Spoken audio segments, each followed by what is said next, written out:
उससे धन की चाह नहीं होती।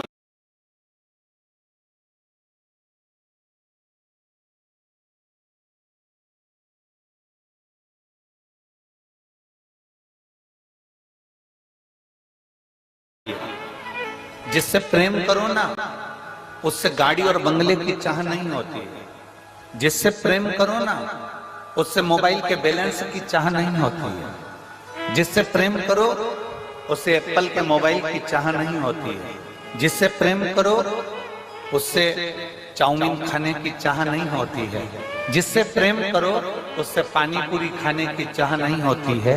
जिससे प्रेम करो, उससे बस एक चाह रहती है कि थोड़ा तो समय दिया करो मुझको, आपके लिए हूं और मैं आपके लिए, थोड़ा तो समय।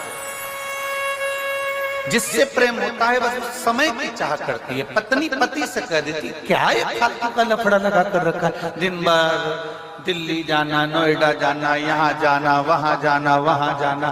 कम से कम हम आपसे प्रेम करते हैं, थोड़ा समय तो दिया करो।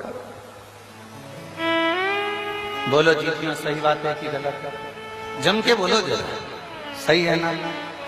एक पत्नी पति से कहती है मुझे समय दो, पति पत्नी से कहता है समय दो, पति अपने धंधे से कहता है, धंधा कहता है, बिजनेस कहता है तुम मुझे समय दो। बोलो बिजनेस कहता है कि नहीं कहता? समय दोगे तो मैं कमाई कराऊंगा, समय नहीं दोगे तो मैं कमाई। अर्थात तुम्हें बिजनेस से प्रेम करना पड़ेगा। प्रेम करोगे तो समय दोगे। सुबह 9 बजे से जाके दुकान पे बैठोगे, रात को 10 बजे तक आओगे, मतलब तुमने काम से प्रेम किया। अब तुमने काम से प्रेम किया तो काम ने तुमको धन दिया। पत्नी से तुमने प्रेम करा तो पत्नी ने भी तुमको इसमें बस प्रेम की 2 बोल दिए, नहीं तो जगदम्बा रोज धड़धड़ाती थी। प्रेम जो तुमने दिया, प्रेम तुमने अगर प्रदान किया, प्रेम में सबसे कीमती है, प्रेम की सबसे बड़ी कीमत है, प्रेम की सबसे बड़ी कीमती दौलत है उसका समय। और जिससे प्रेम होता है ना, उसके पास तुम 4 घंटे भी बैठ जाओ ना, समय कम ही पड़ जाता है। प्रेम की कीमत ही सबसे बड़ा समय।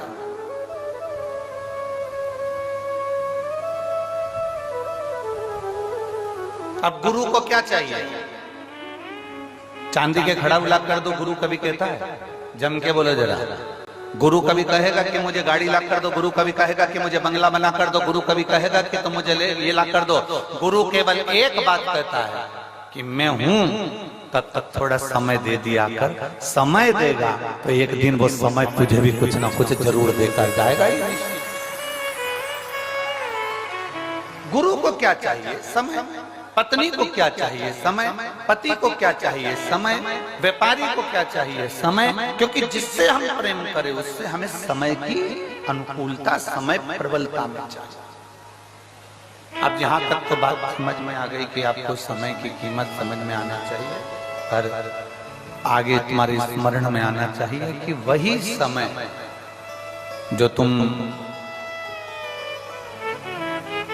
एक पत्नी पति से समय मांगती है, पति पत्नी से समय मांगता है, डॉक्टर भी मरीज के लिए, मरीज के घर वालों से समय मांगता है। थोड़ा मुझे देना पड़ेगा 4-6 दिन, तो मैं प्रयास पूरा करूंगा इसको ठीक करने।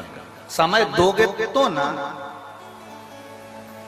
अब आखिरी में डॉक्टर जब पूरा काम कर लेता है तब डॉक्टर भी कहता है अब मेरे पास की घड़ी ठीक नहीं चल रही है, अब उससे समय मांगो, अब वो समय दे, वो समय।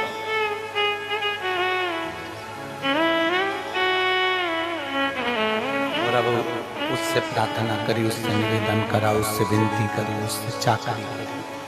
तो जब हम उससे प्रार्थना करें, उससे विनती करें, तो उसने भी अपने खाते खोल कर देखा, डायरी निकाली भोलेनाथ जी ने, और डायरी निकाल कर देखा, जरा देखो तो राम बाबू को देखो, राम बाबू को इसने शंकर जी को कितना समय दिया था, देखो जरा। तो इन्होंने कहा साहब वो सिरसा में कथा चल रही थी तारा बाबा की कुटिया में, तो ये 2 घंटे पहले तो कथा में आ गया था और 3 घंटे की कथा सुनी, और 3 घंटे की कथा में भी 2-4 आधा घंटा तो इसने यूं ही निकाल दिया घूमने फिरने में, तो इसका आधा घंटा तो काट दो और बाकी का जितना समय बचा है एक काम करो, इसने शिव की कथा में समय दिया, गुरु की सेवा में समय दिया, परमात्मा की सेवा में समय दिया, शिव पुराण में समय दिया, इसलिए इसकी अंत घड़ी में भी इसका समय बढ़ा दिया जाए, इसको लेकर समय दिया है। फिर वही कल वाली बात आ गई, अंत समय प्रभु आना पड़ेगा, वचन दिया तो निभाना पड़ेगा, आए ना आए प्रभु कुटुंब कबीला, अंत समय प्रभु आना पड़ेगा, वचन दिया तो निभाना पड़ेगा।